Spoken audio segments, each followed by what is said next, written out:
Salve, paz e bem, mais um Confessando no Ar. Obrigado pela sua presença, sua audiência de sempre.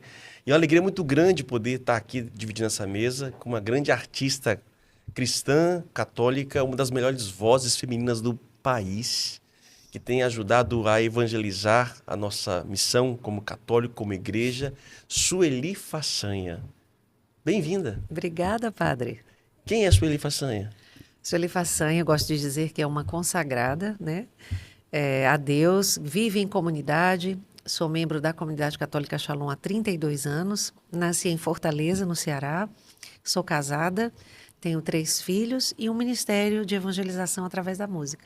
Sueli, as novas comunidades é uma questão nova na igreja. Sim. E tem muita gente também católico, de modo especial, que não conhece o que é uma nova comunidade. O que é isso? Olha, as novas comunidades, como disse de um modo muito belo João Paulo II, é a nova primavera da igreja. Ou seja, dentro da história da igreja, sempre o Espírito Santo, com toda a sua sabedoria, fez suscitar carismas na igreja para dar resposta em um determinado tempo. Então, as novas comunidades são uma resposta do Espírito, são carismas nesse tempo da igreja, e nós somos um carisma, como a Comunidade Shalom, que tem 41 anos de fundação. O carisma da Comunidade Shalom é uma resposta para o homem de hoje. Por quê? Porque Deus nos chamou, através da nossa consagração de vida, a apresentar Jesus Cristo ao mundo, e cada carisma reflete para o mundo um traço de Cristo, né? Então, quando a gente olha na igreja como sendo um grande jardim, como diz o nosso fundador, cada carisma é uma flor que exala o seu perfume, a sua forma, a sua cor. E no grande jardim da igreja, a Comunidade Shalom é uma dessas flores, né? E nós somos chamados a apresentar Jesus Cristo como o ressuscitado que passou pela cruz, e sendo esse Jesus o Shalom do Pai. E o que é Shalom? É a paz. Então, Jesus é aquele que vem reconciliar o homem com Deus, consigo mesmo e com o seu semelhante. Então, no caso da Comunidade Shalom, nós somos chamados a apresentar esse Jesus que comunica a paz ao mundo, que reconcilia a paz, o coração do homem com Deus, consigo e com o outro. E assim, estamos dentro da igreja, segundo o nosso carisma, servindo, né, a igreja e a humanidade. Tá, mas o que é novidade na igreja, já no caso, ser comunidade? Porque a comunidade faz parte da igreja. Sim, com certeza. O que é essa comunidade nova, que é nova na igreja? Olha só, eu vou falar mais da Comunidade Shalom, Sim, porque tem muitas comunidades que vivem em realidades muito semelhantes à nossa. E aí acaba que eu espero que já responda de um modo geral. As novas comunidades, no caso também a Comunidade Shalom, são pessoas que desejam viver uma consagração total de vida a Deus. E uma das coisas, no caso da Comunidade Shalom, que nos caracteriza, não é a consagração de um único estado de vida. Porque, por exemplo, as formas antigas de vida consagrada na igreja eram apenas mulheres ou apenas homens, não é? Ou as vocações religiosas que tinham as duas vertentes, elas viviam isso de modo separado.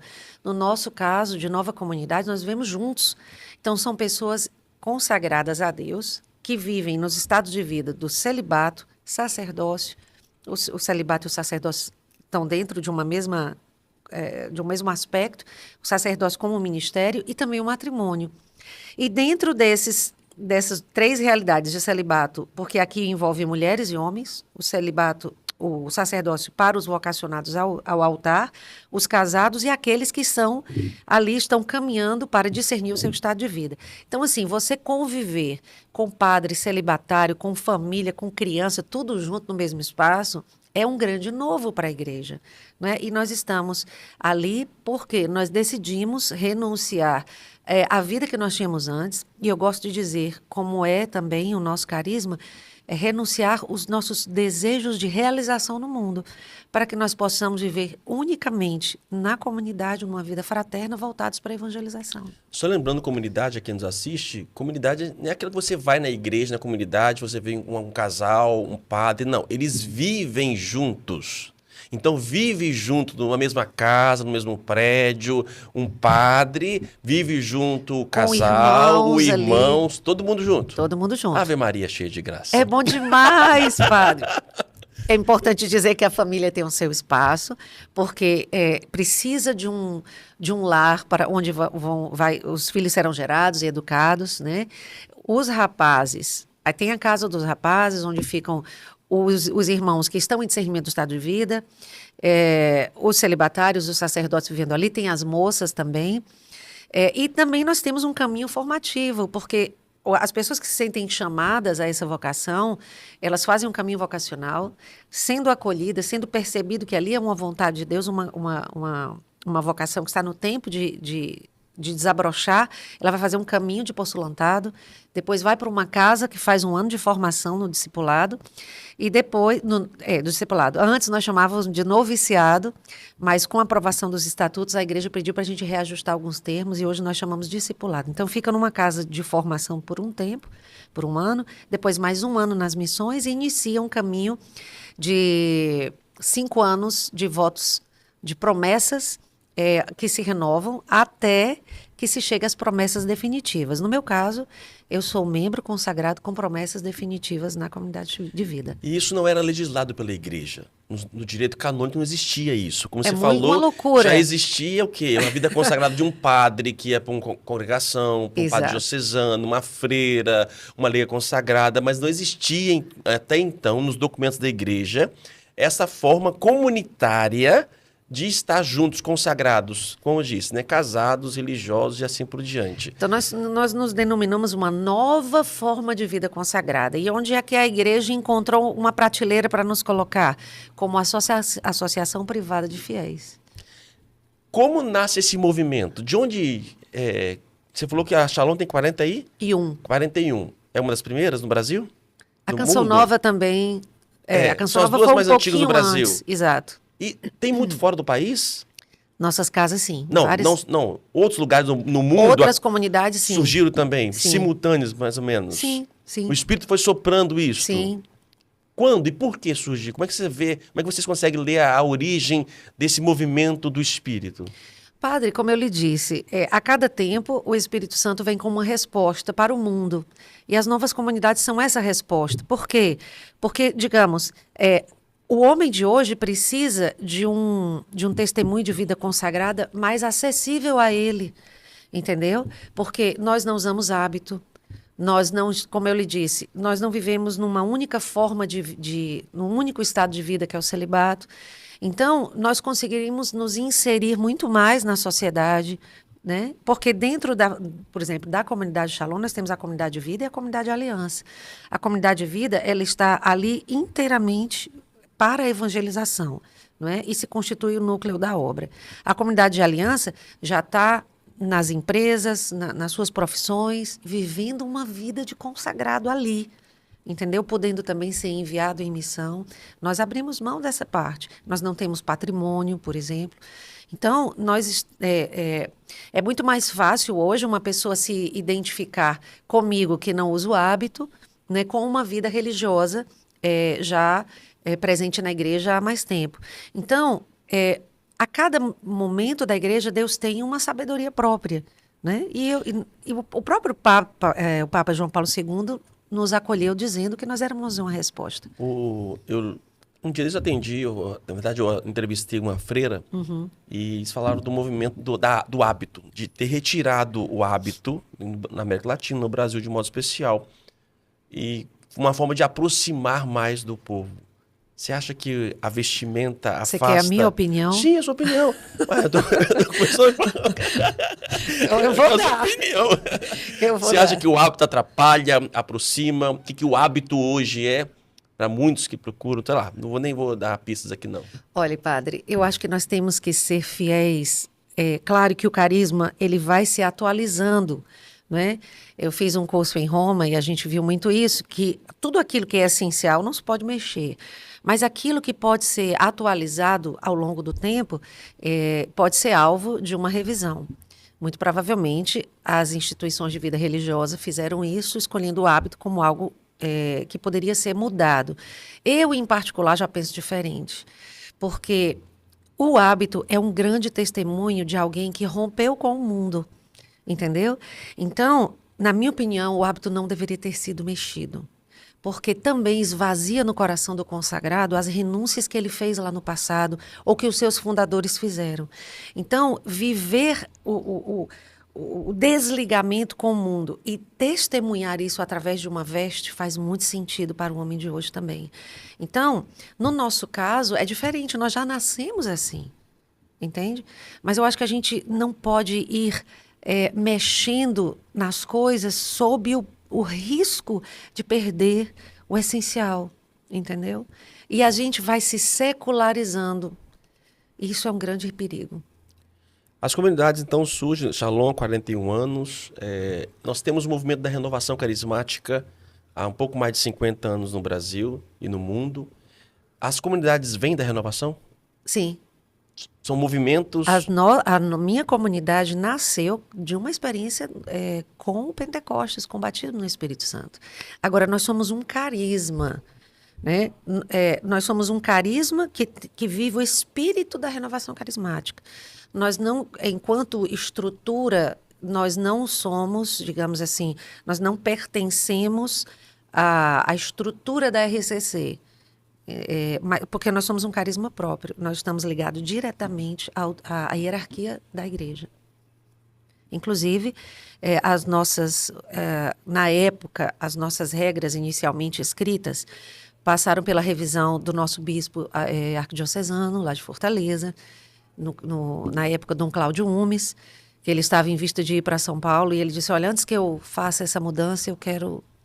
vi a questão de vocês, ele deu o pontapé inicial na questão da aprovação dos nossos estatutos, foram aprovados a nível diocesano, anos depois passou-se por uma nova revisão e nós fomos reconhecidos como Associação Privada de Fiéis por Bento XVI. Como nós dissemos aí, o movimento do Espírito, que Sim. a cada momento vai suscitando. Que a renovação é fruto do Espírito, ninguém tem dúvida. Nenhuma.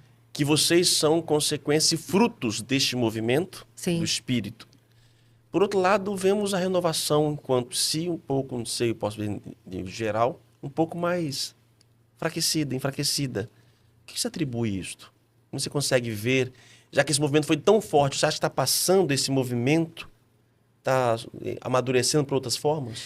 Eu vou lhe ser bem sincera, eu não tenho acompanhado os movimentos no que diz respeito à condução da RCC no Brasil. Porque a vivência da minha missão e da minha vida comunitária me põe muito dentro da... Assim, toma muito o tempo. Mas, assim, superficialmente falando,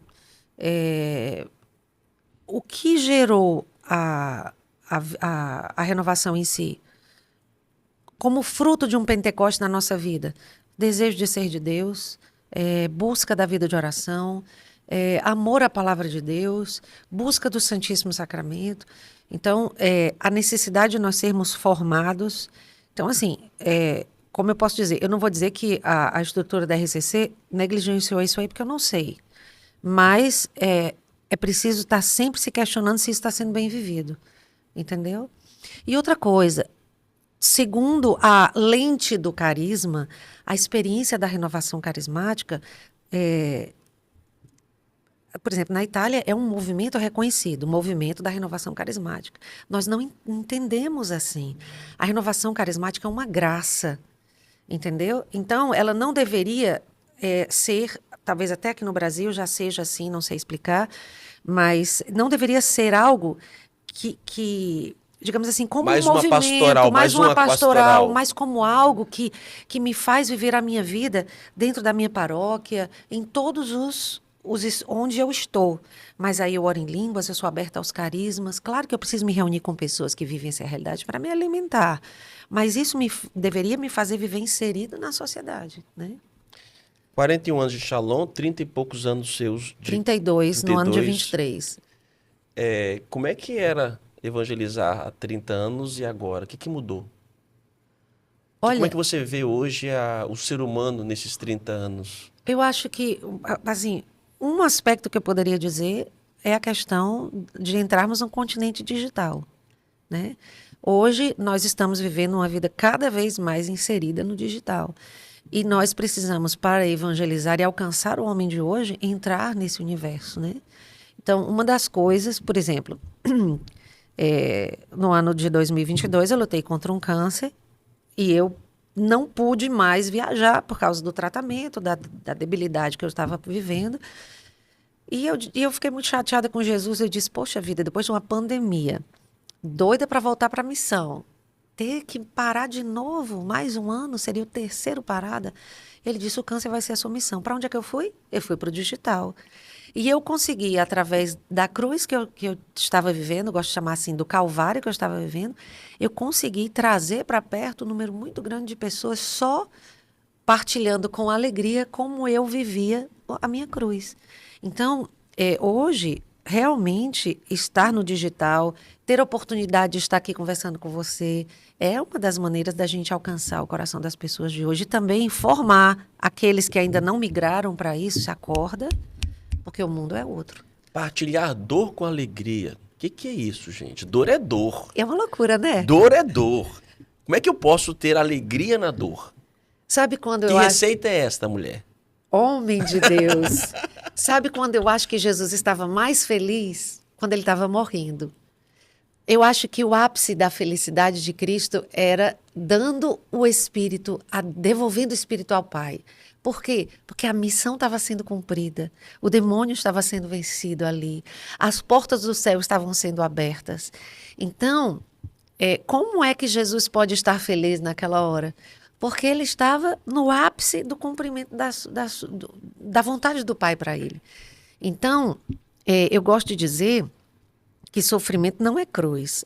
E às vezes a gente diz até que cruz tem até CPF, usa celular, tem endereço registrado, né? Sogra ou mulher? Marido. Não venha pra mim não, viu? Aqui é pô. Eu gosto de gente assim. Então... olha, já fui me perder a sogra aqui tem CPF, a cruz tem CPF. Não é isso não. Então a gente costuma dizer que sofrimento cruz é sofrimento. Não é. Cruz é oferta de amor a Deus. Então, se eu estou vivendo em meio a um sofrimento, uma oferta de amor a Deus, isso se constitui a minha alegria. Então, por exemplo, na época que eu estava fazendo a quimioterapia, padre, uma das maiores dificuldades era aceitar ter que dar o meu braço para entrar na quimioterapia. Porque eu sabia que era um mal necessário, porque eu estava trabalhando, fazendo o tratamento do câncer, mas eu estava morrendo junto.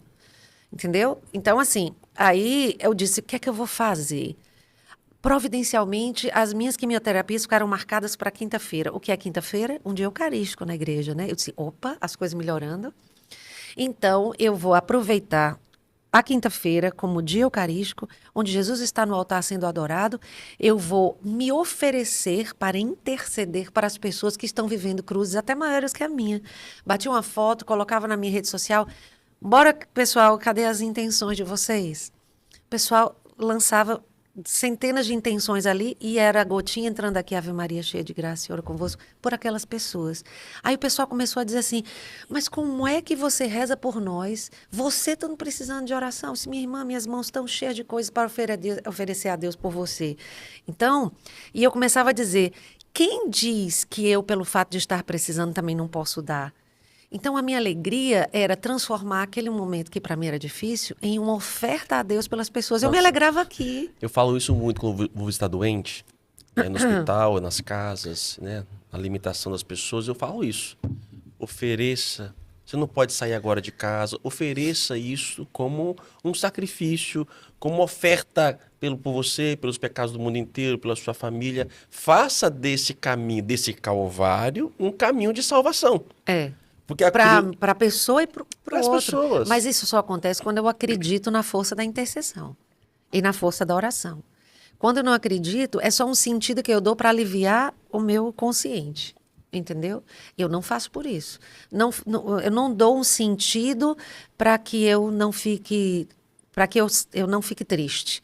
Eu dou um sentido porque eu não quero viver uma vida natural. Eu quero viver uma vida sobrenatural. Porque eu sou batizada. A partir do meu batismo, eu não vivo mais uma vida natural. Sou estrangeiro aqui. Eu também. Não, mas isso aí é um... Te peguei, né? Não terminei.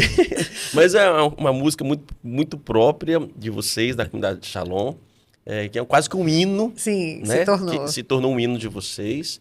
E que está baseado, de modo especial, na carta de Ogneto. Olha Agora, a aí, carta de Ogneto, foi longe. que fala realmente da patrística, que fala, de fato, que nós vivemos como estrangeiros nessa pátria. Sim, sim. O câncer te trouxe mais essa ênfase? Eu acho que apurou mais, porque, assim, desde que eu me consagrei a Deus, eu fui crescendo na consciência de romper com essa vida natural e buscar uma vida de seguimento de Cristo, né? Mas no câncer, quando a gente está diante assim da vida e da morte, né? Inclusive, se eu não me engano, no livro de sabedoria, que Deus coloca assim: eu coloquei para ti, diante de ti, a vida e a morte. Estende a mão para o que desejares. E aí eu escolhi a vida.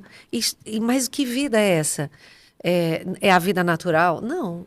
É a vida eterna. Então eu disse: bom, eu estou aqui com tudo a meu favor para, digamos assim, trilhar um caminho mais reto para o céu.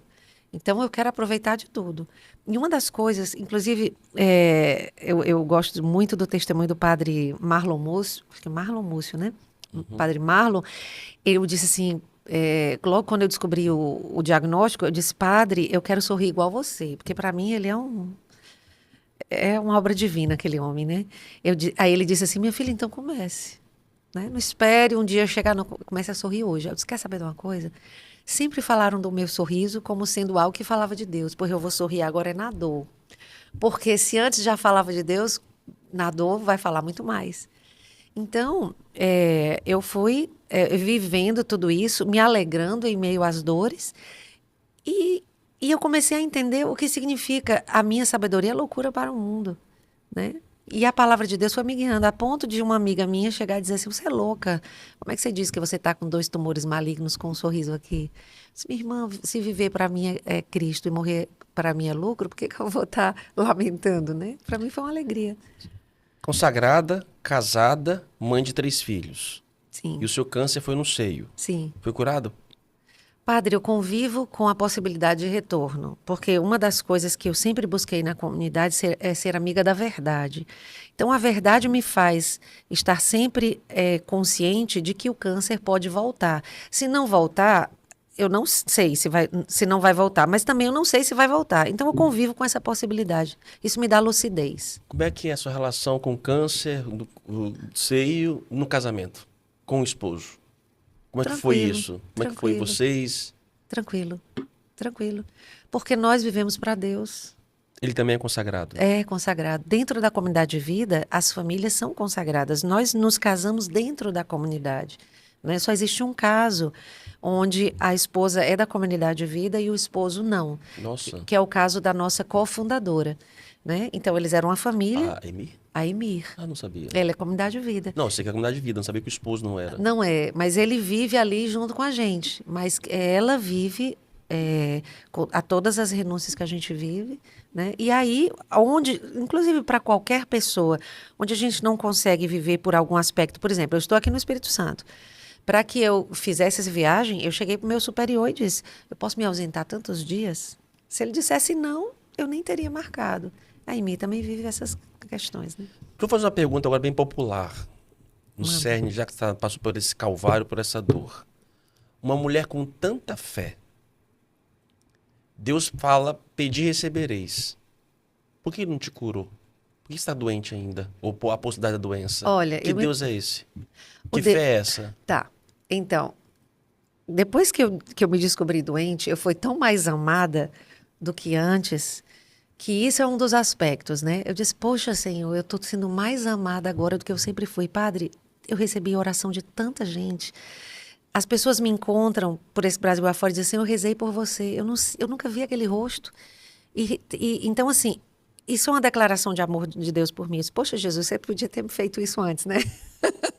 E outra coisa, com o calvário do câncer, Deus abriu a possibilidade de ter um discurso de evangelização mais consistente. Porque, como diz João Paulo II, enquanto a gente não associa o nosso sofrimento à nossa vida, à nossa missão, a coisa não chega no topo, né? A nossa vida não matura.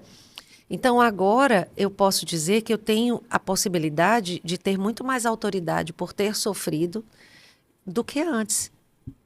Me fez lembrar a Santa Teresinha, Menino Jesus, que ela dizia que ela se sentia menos amada, porque ela não tinha pecado mortal. E aí um dia ela teve uma imagem dizendo o seguinte: filha, talvez, imagina uma pedra no meio do caminho, um filho passa e machuca, você como mãe, você vai dar Aham, muita atenção aham. àquela criança. Sim. Ela vai se sentir muito amada. Aham. Mas quando ela toma consciência de que antes dela passar, a mãe ou o pai tirou a pedra, ela será muito mais amada do que É. aquela que caiu. Sim. Então ela percebeu, ou seja, eu não preciso cair num pecado para ser amado. Sim. Eu tenho consciência de que eu fui privado disso porque eu fui muito amado. Eu entendo que a prática, a vivência da dor, realmente te dá mais propriedade.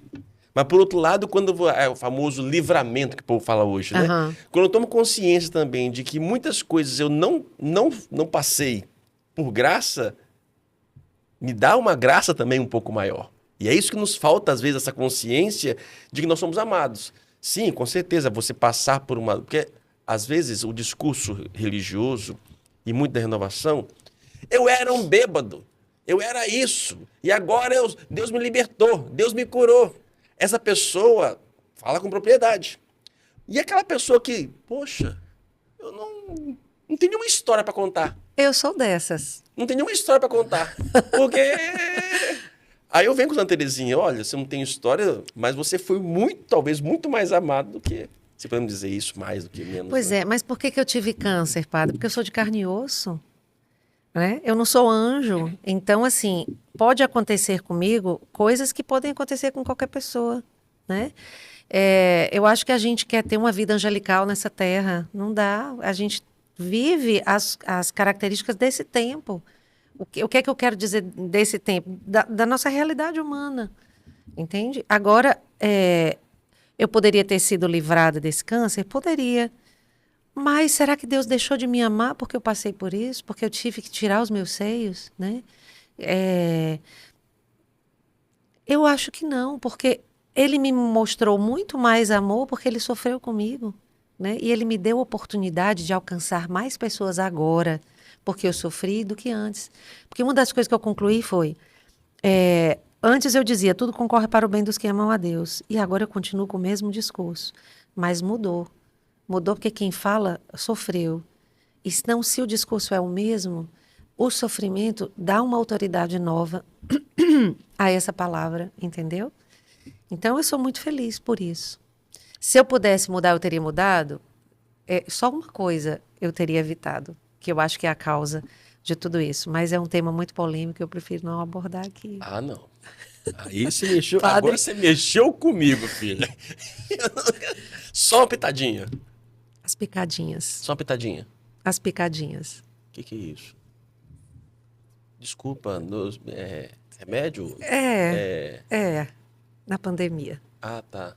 É melhor a gente ir para a live não cair, vamos tá. seguir em frente. Tá bom, fingindo. Vamos seguir. Você falava um pouco ontem, tivemos a oportunidade de você estar com a gente na paróquia, da questão dessa conversa, esse momento com os filhos. Você é mãe, Sim. e de repente é até bom talvez ajudar muitas mulheres dessa verdade e de como falar, como foi isso junto com a idade dos seus filhos e como foi que eles receberam, como foi esse processo. Eu vou dizer na época. Na época do diagnóstico, minha filha mais nova tinha 10 anos e os rapazes tinham 14 e 15. Então, assim, eu dei primeira notícia aos mais velhos, porque, providencialmente, no dia que eu recebi o diagnóstico, a minha filha mais nova não estava na mesa. Eu acho que foi providência de Deus. Até para que eles, como mais velhos e como homens, pudessem ser chamados à responsabilidade, né? E receber, eu gosto de chamar assim, uma batata quente, sem proteção, né? E a menina, a caçula, eu disse a eles, não contem nada para ela, porque eu quero aliviar a notícia contando como vai ser o meu tratamento. Então, como eu não tenho ainda esse conhecimento, isso ainda vai fazer parte de um acompanhamento médico, quando eu tiver todas essas informações, eu vou contar tanto para ela, que é mais nova, quanto para os meus pais, que são idosos. Então, eu fiz, assim, uma hierarquia, né? Ou melhor, uma programação. Primeiro a saber foi meu esposo, depois o meu formador comunitário, depois os meus filhos mais velhos. Aí depois veio a menina, que ela descobriu antes do tratamento ser definido. E ela me perguntou, mamãe, você vai morrer? Eu disse, vou. Eu disse, minha filha, todo mundo vai morrer. Agora, esse dia está no controle de Deus. Então, não se preocupe, não. O fato de eu estar doente não muda nada, porque talvez eu nem morra de câncer. Então, quem sabe? Quem é que define isso? Né? Deus. Deus nos ama. Então, fique tranquila. Nada mudou. E outra coisa, eu desejo tanto o céu que no dia que eu partir vai ser o dia mais feliz da minha vida. Essa é a minha frase. Aí, talvez você se preocupa como será a morte, né? Como será? Aí eu prefiro não pensar, porque a palavra de Deus diz que a cada dia basta o seu cuidado. Vamos mudar? Põe a imagem do clipe aqui para nós, ô Fabiano. A música. Como é que é a história da música na sua vida, na Shalom? Ou seja, você Shalom, você música, como é que funciona isso? A música começou na minha vida desde criança, né? Sempre gostei de ouvir, eu sou da época do radinho de pilha. Isso daí já denuncia muita coisa. Lindas imagens. Então, assim, a minha vida sempre foi ligada à música. Quando eu entrei na comunidade, eu passei, digamos assim, maturei ainda mais essa ferramenta para a evangelização, né? Quando eu fiz o seminário de vida no Espírito Santo, meu primeiro contato com a renovação carismática, eu comecei a trocar o secular pelo religioso, né? Na época, a gente só tinha Padre Zezinho e Padre Jonas, e eu escutava muito música evangélica. Então, com o tempo, a produção católica foi aumentando, e aí eu já fui migrando mais para a música católica e me inserindo dentro desse contexto. Em relação a esse trabalho Vivo de Misericórdia, se chama não apenas essa música, mas um EP que eu lancei com 6 canções, porque Deus um dia, quando eu acordei, eu abri o olho assim, né? E aí veio no coração, produza algo para contar essa história. Eu disse, epa, Jesus, me dê bom dia primeiro. E é assim comigo também. De um ano para outro, no carro, ouvindo a música, muda tudo. Me dá bom dia, deixa eu acordar, assim, deixa eu escovar o dente. Aí, assim, produz algo para contar essa história. E aí eu selecionei essas 6 canções, que retratavam 6 momentos, né, dessa caminhada, desse calvário. Aqui no YouTube, anteriormente à canção, tem um momento onde eu conto algum segredo dessa época do tratamento. E depois vem a música. Então, aí, nas plataformas digitais já está diferente, que é só a música, não tem esse relato. E o desejo do meu coração é convidar as pessoas a fazer essa experiência de viver de misericórdia, né? Deus nos ama tanto e quer transformar as nossas dores em alegrias. Não houve nenhuma música secular mais? Escuto. Mas, assim, eu até, assim, eu escuto até muito pouco música. Eu preciso até voltar a escutar mais. Foi até bom passar pela sua casa. Eu escuto muito música. Porque é bom demais. Mas eu digo assim, a vida às vezes é tão corrida, né? E aí tem filho, tem marido assistindo um negócio na televisão, tem filho assistindo outra coisa. Quando menos espera, se a gente liga o som, mamãe, baixa aí, entendeu? Aí a gente vai... Compõe também? Você tem experiência de compor? Tenho, mas muito pouco. Tem muita gente que me chama de... Como é que foi a inspiração daquela música? Que música maravilhosa. Eu disse, olha, desculpa te tirar do engano, mas a música não é minha, né? A grande maioria das músicas que eu canto são dos meus irmãos de comunidade, e aquilo que eles vivem é o que eu vivo. Por quê? Porque nós vivemos o mesmo carisma, as experiências são as mesmas, né? Então, quando eu coloco na minha voz, aquela música que foi feita por um terceiro, aquela experiência também é a minha. Mas, como compositora, eu fiz Salmo 62 no meu primeiro disco, em parceria com uma amiga de grupo de oração, Salmo 140, e essa música tem uma história interessante. E, se eu não me engano, uma outra de fraternidade, que em um retiro a gente fez ali um grupo para compor e fizemos. Mas quando você acaba interpretando e você, né, você acaba gravando e chega para nós através da sua interpretação, sim, e você vai cantando nos shows em vários momentos, ela acaba tendo a sua identidade. A minha cara, E você vai vivendo essa canção. Sim. Vai entendendo, apropriando, né? Sim. Mesmo que as pessoas olhem que você... a sua música. Ela acaba sendo porque você sim, a interpreta. Sim. e vive. E tem algumas que não... Mas isso é bonito. Sim. Isso é bonito, porque, de um certo modo, pelas pessoas pensarem que eu sou a compositora, sendo apenas a intérprete, isso fala, de um certo modo, da encarnação daquele conteúdo de fé, né? E não tem como não perguntar. Vai. Qual? Que música? Tem muitas, mas a música que marcou, acho que a minha caminhada nesses anos todos foi muito Com Tua Mão. Nossa, essa música. Inclusive, eu já não aguentava mais escutar Com Tua Mão. Deixa eu fazer a vírgula agora. Imagina. Na sonoridade do CD Se Quiseres, porque foi gravado em 2000, o mundo mudou e as pessoas continuavam ouvindo Se Quiseres Com Tua Mão na versão do CD Se Quiseres. E nos meus 25 anos de carreira, a gente repaginou. E aí eu queria fazer um apelo, por favor, escute a versão nova. Tá no acústico, Solifação é 25 anos, vai lá que você vai gostar. Dá uma capelinha? Com tua mão, ó meu Senhor, segura minha, pois não me atrevo a um passo só, sem teu amparo, sem teu apoio. E eu que tô rouquinha, vou parar por aqui. Ai. Sem tua mão. É com tua mão, né? Não darei nenhum passo. Se não for com a tua mão. Sem tua mão mesmo. Sem tua mão não dou Não nenhum darei. passo. É assim na sua vida? Você consegue colocar em prática isto? Foi uma das coisas que apurou dentro do câncer. Foi a minha escuta. Porque quando eu cheguei diante de Jesus Eucarístico e eu disse assim, Senhor, se você escolheu o câncer para ser a porta do céu para mim, eu aceito. E aquilo estava uma alegria enorme no meu coração. E eu disse assim, eu não peço para você me curar. Eu quero que você faça a sua vontade na minha vida. Agora, aí em meio a esse bate-papo ali da adoração, eu me lembrei dos meus filhos e dos meus pais. Eu disse, por causa destes, que eu acredito ainda ter uma missão na vida deles, me dá mais tempo. Então, nessa hora eu disse assim, Jesus, eu não vou olhar para o dia de amanhã.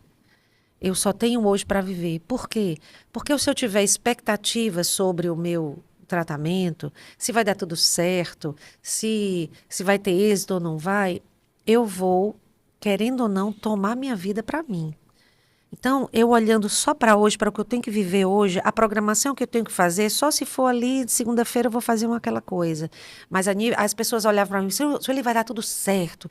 Aí eu, mas dentro do meu coração eu não sei se vai dar tudo certo. Por quê? Porque eu não quero ter expectativas para o futuro.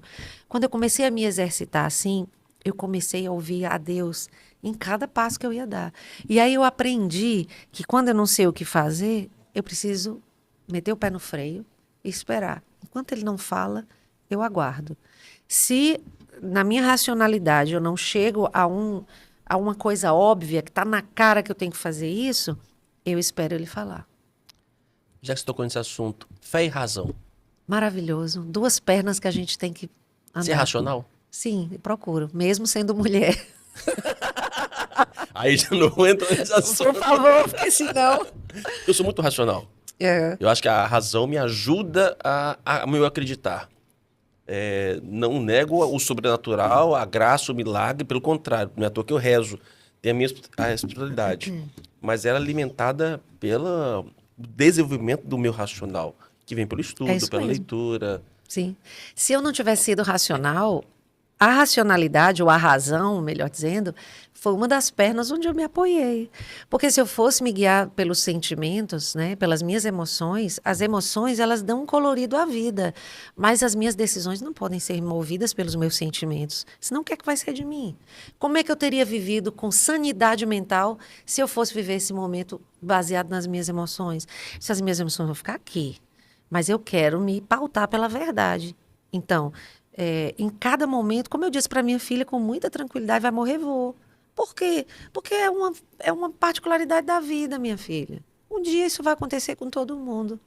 Aí eu já chamei uma filha de 10 anos a entender que isso pode acontecer, que isso não é uma fatalidade, mas é uma realidade do ciclo da vida, né? Então, inclusive, ela é muito emocional. Eu disse, minha filha, menos. baixa aqui a bola, bota a cabecinha para governar a tua vida. Então, é isso. Você disse aí que não pediu a Deus para ser curada. Sim. Não só a Deus, mas aos meus irmãos de comunidade. Não percam tempo rezando para eu ser curada. Como, gente?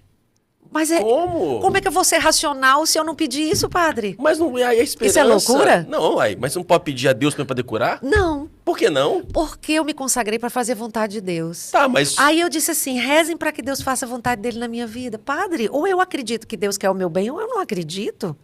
Então eu disse a eles, não rezem para eu ser curada, rezem para que a vontade de Deus seja feita. Se a vontade de Deus for ser curada, eu vou ser.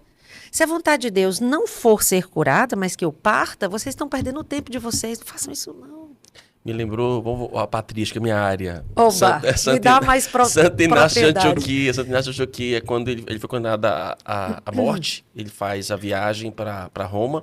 Nesse percurso, ele escreve 7 cartas. Uma delas é a carta aos romanos, Aham. porque ele ia para Roma ser martirizado lá. E ele diz, olha, quando chegar em Roma, por favor, não me impeça de poder ir meu martírio. Sim. Não me impeça de... Aí vem a expressão maravilhosa, de me tornar trigo de Deus. Deixa a coisa acontecer, deixa a graça acontecer. Eu não cheguei ainda nesse patamar. Mas eu digo assim, se a vontade de Deus, padre, tem música da comunidade Shalom dizendo assim, vontade de Deus és meu... Eu me dirijo à vontade de Deus como uma pessoa. És meu paraíso, vontade de Deus, és meu paraíso. Como é que eu vou viver isso se eu não tomo essa atitude? Aí eu vou atiçar um pouco mais, Vai. trazer o povo aqui nessa questão. Que vontade é essa que te passa a sofrer nesse sentido? Que Deus é esse? Volto a dizer. Padre, eu sou de carne e osso, padre. Não, tudo bem, tô E questionando. eu passei por aquele negócio lá que eu não quero falar.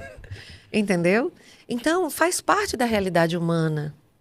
Faz parte. Eu posso adoecer. É porque as pessoas imaginam que o fato de ter fé, a vontade de Deus é te colocar numa redoma. Não, né? eu continuo E que sendo gente.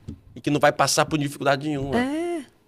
Isso só não haverá doença, só não haverá dor quando estivermos na glória. Então vamos aproveitar tudo para chegar lá, né? Para não desperdiçar na hora derradeira. Eu também digo isso, gente, ó, não vejo a hora de poder partir. Mas também eu vivo cada momento com intensidade aqui. Como diz São Paulo, né? Senhor, se quiser, pode me levar, mas como eles precisam de mim... Olha... Mas tem uma das cartas da igreja, e você vai saber dizer, porque eu sou apenas uma gota no oceano da sua sabedoria. Misericórdia. Mas eu li uma vez num documento da igreja que as alegrias dessa vida são apenas gotas da grande alegria que nós vamos provar no céu. E de gota em gota das alegrias dessa terra, nós vamos treinando para usufruir a alegria perene. Eu gosto de São Paulo quando diz, né? As dores da vida, as dificuldades da vida, o que nós vivemos nessa terra Não se não se compara. compara àquilo que se está depois. Pois é. Eu fico imaginando... Às vezes, Isso é a esperança cristã. Aí eu falo com as pessoas, gente, imagina o seu sentido humano de melhor viveu na terra. Imagina os 5 sentidos. Olhar, o que seja... Tudo que você já sentiu na vida, o lugar mais bonito que você viu, a comida mais gostosa que você já comeu, o prazer mais intenso que você já provou, não se compara com aquilo que vai ter depois. Por que Nosso Senhor se transfigurou? Por qual o sentido do Tabor? Para que na hora do horror da cruz, os seus discípulos se lembrassem da glória e não desanimassem ali. Entendessem que a cruz era uma passagem, e uma passagem necessária, mas o que ia vigorar era a glória, entendeu? Então é por aí. Deus agiu na minha vida porque me deu a alegria de viver em paz e alegre. Isso é o milagre. O milagre não é eu ter passado e estar viva, padre. Porque se eu não vivo só para essa vida, senão vou negar a minha existência mais plena, que é o ser imortal. A comunidade Shalom é famosa nesse sentido por ter essa maturidade, esse conhecimento litúrgico, teológico, um pouco mais aprimorado. E alimenta muitas as igrejas do Brasil, nossas paróquias, com belíssimas canções litúrgicas, que traz essa maturidade eclesial. Qual o percurso que você, no caso, passou de formação para poder chegar a essa maturidade que você tem hoje? Olha, eu vou falar da comunidade, não de mim. Não, você... Mas assim, na minha época, quando eu entrei, nós estávamos bem no começo, né? Eu sou a 6ª turma de Comunidade de Vida. Então, a comunidade, ao longo dos anos, foi definindo o seu caminho formativo. Então, hoje, como eu falei já no início, as pessoas que se sentem chamadas a essa vocação fazem um discernimento vocacional acompanhado por pessoas da comunidade, fazem um caminho de oração, de autoconhecimento, são apresentadas ao carisma aspectos da nossa vida do dia a dia e vão rezando ali para ver se não apenas tem identidade com esse carisma, mas se é vontade de Deus, né? Que a identidade não necessariamente justifica o fato de entrar na comunidade, né? Tem que ter algo a mais, um chamado propriamente dito. Então, as pessoas fazem esse caminho, passam para no mínimo um ano de postulantado, em nenhuma das casas missionárias, depois um ano numa casa de formação, depois mais um ano de discipulado nas missões, e aí começa a fazer o que a gente chama de formação permanente, né? Então, esse é o caminho. Agora, isso é o que a gente faz. Agora tem o dia a dia, as experiências de oração, a formação, a direção espiritual do dia a dia, que não para, né? Mas a maturidade humana só chega. Isso não é ligado não necessariamente aos cabelos brancos, né? Temos. Temos. Mas a maturidade humana não necessariamente é ligada, porque senão Santa Teresinha era uma, como diz o cearense, uma baita de uma imatura. E para ela ter vivido tudo que ela viveu, 24 com anos. 24 anos, ela chegou à maturidade plena, né? E ela é santa. Então, como é que eu posso chamar de santo alguém imaturo? Não dá. Então, assim, e eu também citei João Paulo II quando ele fala do sofrimento. Quando a gente abraça o sofrimento e vive uma oferta de amor a Deus, a vida também entra na sua via de maturidade. É um conjunto. Mas a Sueli mora numa comunidade estruturada, a Sueli participa ali, tem todo o carisma, tem toda a formação, tem tempo para estudar, tem tempo para Tem isso. não. E a Dona Maria, que mora lá na casinha dela, tem o esposo dela, ela vai na comunidade de vez em quando. Como é que ela consegue lidar tudo isso? Padre, Essa vida, desculpa aqui, real ali, sim. a ordinária. Não, assim, a real de cada um. Sim. Aí eu vou entrar em um aspecto muito simples. Cada um tem um chamado. Eu vou ser santa no caminho que Deus me chamou a viver. A Dona Maria e o seu José vão viver a santidade que Deus planejou para eles e na intensidade que Deus pensou, se eles viverem bem o feijão com arroz do dia a dia ali. Porque o matrimônio, muitas vezes, é negligenciado como via de santidade.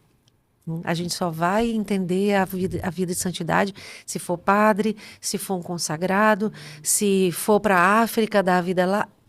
E a gente tem hoje, por exemplo, Santa Diana Beretta Molla, que era uma médica. Santa quem? Santa Diana. Diana.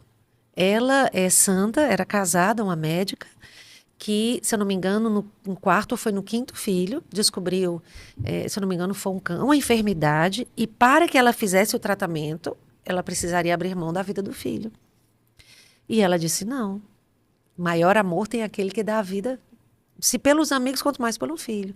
Ela levou a gravidez, a menina está viva, então, pouco tempo depois do nascimento, ela entrou numa hemorragia muito grave, né? E veio a morrer. A igreja, o João Paulo II, a reconheceu como santa. Então, uma médica, uma mãe de família. Então, assim, na vivência do matrimônio, na vivência do temor a Deus, mesmo entre as panelas, como diz Santa Teresa d'Ávila, Deus está. Então, a gente pode encontrar gente muito santa, andando de ônibus, fazendo faculdade. A questão é que a gente tem que viver o primeiro mandamento. Essa é a regra de vida. Nesses tantos anos de vida, essa maturidade que Deixa eu te você dizer uma chegou... coisa. Tudo que eu falo aqui não é apenas o que eu vivo, é o que eu desejo viver. Porque quando eu me olho no espelho, eu vejo o vaso de barro que eu sou, padre. Quanto mais próximo de Deus, menor a gente é, né? A lente aumenta. A gente percebe a nossa pequenez. Eu até costumo dizer, né? As pessoas, não tem um pecado não sei o quê, não tem... Tá longe de Deus. E quanto mais próximo da perfeição... Mais enxerga. Misericórdia do céu. Mas eu percebo meu nada. Nesses anos todos de missão, de evangelização, nessa maturidade que você está hoje, o que você não faria? Eu fiz no passado, não faço. Meu Deus do céu, que vergonha que eu fiz aquilo. Como é que eu fazia aquilo? Você tem isso? Eu tenho... Ah, quase. Tem a pergunta do programa que eu vou chegar nela ainda. Pensei que já era essa. Não, ela não, vai chegar, é a próxima. Ai, padre, eu não vou dizer não. Mas assim, eu me arrependi de ter feito uma determinada coisa. Mas assim, essa coisa também, que não é uma coisa ruim, é uma coisa lícita. Mas me acarretou tanto sofrimento. Mas ao passo que me acarretou tanto sofrimento, também me trouxe tantas coisas boas, que às vezes eu, na hora da fraqueza, eu disse assim, eu não devia ter feito isso. Eu não posso dizer. Bem, tranquilo. Mas, então, assim, como diz São Paulo, se tornou, por uma decisão minha, um espinho na carne. Inclusive, esses últimos dias, até antes de vir aqui para o Espírito Santo, eu dizia assim para Jesus, eu vivi tão bem o câncer, Jesus me ajuda a viver a outra cruz, que parece que é muito maior do que essa doença. E aí eu disse para Jesus, me ajude a viver com alegria aquilo que pesa mais sobre mim. E é exatamente isso. Que não é uma coisa errada, mas foi uma coisa boa, mas que na vivência do dia a dia custa muito caro. Então vamos a ela. Não. Confessando com o padre Anderson Gomes. Sueli Façanha, Aham. o que você quer confessar a Deus? Confessa a Deus. Deixa meu ambiente privativo aqui. Confessa a Deus. Desliga o microfone Eu aí. Sueli Façanha, confesso que... Fabiano, sai da sala. Eu, Sueli Façanha, confesso que... Que eu sou apaixonada por Jesus. Não, senhora, não vale. Isso não é matéria de confissão, não. Eu confesso que... Ai, meu Deus, meu pezinho tá balançando. Aqui, ó.